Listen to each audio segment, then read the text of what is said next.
Isaiah 15. Poignant cries reverberate through Moab.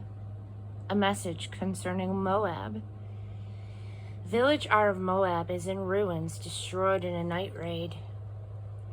Village Ker of Moab is in ruins, destroyed in a night raid. Village Dibon climbs to its chapel in the hills, goes up to lament. Moab weeps and wails over Nebo and Medeba. Every head is shaved bald, every beard shaved clean. They pour into the streets wearing black, go up to the roofs, take the town square, everyone in tears, everyone in grief. Towns, Heshbon and Elah, cry long and loud. The sound carries as far as Jahaz. Moab sobs, shaking in grief. The soul of Moab trembles. Oh, how I grieve for Moab. Refugees stream to Zoar and then on to Eglath Shalishaliah. Up the slopes of Luith they weep. On the road to Horonaim they cry their loss. The springs of Nimrim are dried up. Grass, brown, buds stunted, nothing grows. They leave, carrying all their possessions on their backs, everything that they own, making their way as best that they can across Willow Creek to safety. Poignant cries reverberate all through Moab, gut-wrenching sobs as far as Eglaim, heart-racking sobs all the way to Beer Elim. The banks of Dibon crest with blood, but God has worse in store for Dibon. A lion to finish off the fugitives, to clean up whoever is left in the land. 16, a new government in the David tradition. Dispatch a gift of lambs, says Moab, to the leaders in Jerusalem.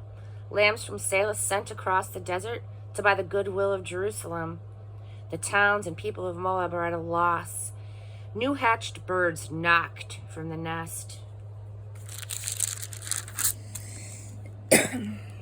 Fluttering helplessly at the banks of the Arnon River, unable to cross. Tell us what to do. Help us out. Protect us. Hide us. Give the refugees from Moab sanctuary with you. Be a safe place for those on the run from the killing fields.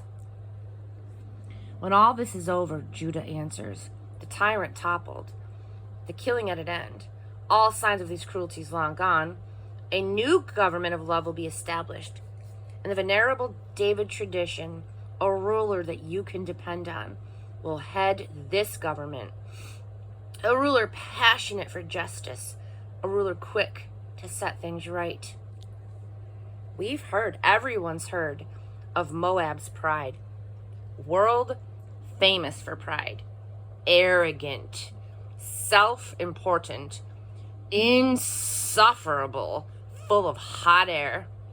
So, now let Moab lament for a change. With antiphonal, mock laments from the neighbors. What a shame. How terrible. No more fine fruitcakes and Kir Hareseth candies. All those lush Heshbon fields dried up with rich Simloth vineyards withered. Foreign thugs have crushed and torn out the famous grapevines that once reached all the way to Jazer, right to the edge of the desert, ripped out the crops in every direction as far as the eye can see. I'll join the weeping. I'll weep right along with Jazer. I'll weep for the Simba vineyards. And yes, Heshbon and Elaleh, I'll mingle my tears with your tears. The joyful shouting at harvest is gone. Instead of song and celebration, dead silence. No more boisterous laughter in the orchards. No more hearty work songs in the vineyards. Instead of the bustle and sound of good work in the fields, silence. Deathly and deadening silence. My heartstrings throb like harpstrings from Moab, my soul in sympathy for sad Kir-Hares. When Moab trudges to the shrine to pray, he wastes both time and energy going to the sanctuary and praying for relief. It's useless. Nothing ever happens. This is God's earlier message on Moab. God's updated messages. In 3 years, no longer the term of an enlisted soldier, Moab's impressive presence will be gone. That splendid hot air balloon will be punctured. And instead of a vigorous population, just a few shuffling bums caging handouts.